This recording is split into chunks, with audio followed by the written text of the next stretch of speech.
understand you're frustrated with your party, and I'm not saying we are blameless. You have had good reason on occasion to be upset with us when we didn't fulfill the promise made, when you knew that we could take the country to another level if we listened more, if we listened more, if we listened more, if we collaborated, if we imported and adopted best practices, if we trusted the genius of the Bahamian people, we could be better. Now, you just said if we trusted in the genius of the Bahamian people, we could be better.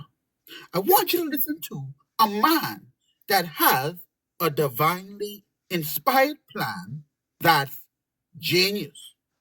The question is now, what hand you could pick? We got the contract. You say you got a contract with the Bahamian people? No, we're not accepting any contract from any political party when they wrote the contract. Mm-hmm. We're writing the contract and then we asking for their signature. Mm-hmm. We have the Citizen Sovereign Wealth Fund. If they don't come into agreement with it and we can't get their signature, you could take your little plan that you have and you could shove that. Because benefits in that for that. We can't trust you write no contract when you have violated all the promises that you've made in the past. You have no history of living up to any promise you make to the Bahamian people.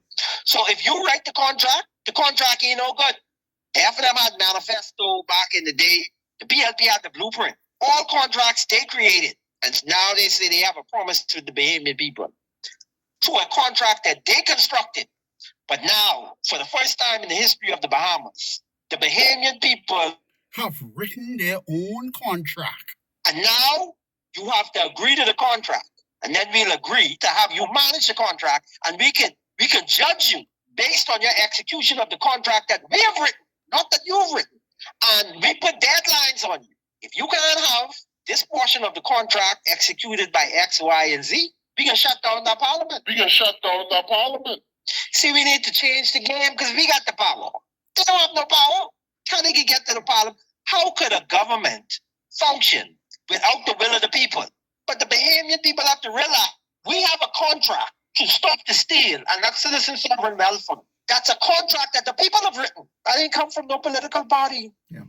But what they always say about holding feet to the fire, this is the opportunity for the Bahamian people to hold Michael Pintard feet to the fire. That national lottery should only happen if it comes under the control of the Citizen Sovereign Wealth Fund. Mm-hmm. And that's how you empower the Bahamian people. If he's interested in liberating his people, if he is interested in being a leader, he should be interested in the financial freedom of all Bahamians. He should champion that cause. And if he can back a structure that assures the financial freedom of the Bahamian people, and he can endorse that, I would support him as a leader. So we understand your frustration. We feel it some days too. But what we are saying is that so much is at stake. The Bahamian people agree with you, Michael Pintard. There's so much at stake. So either you come for a haircut or you come to get the people's contract.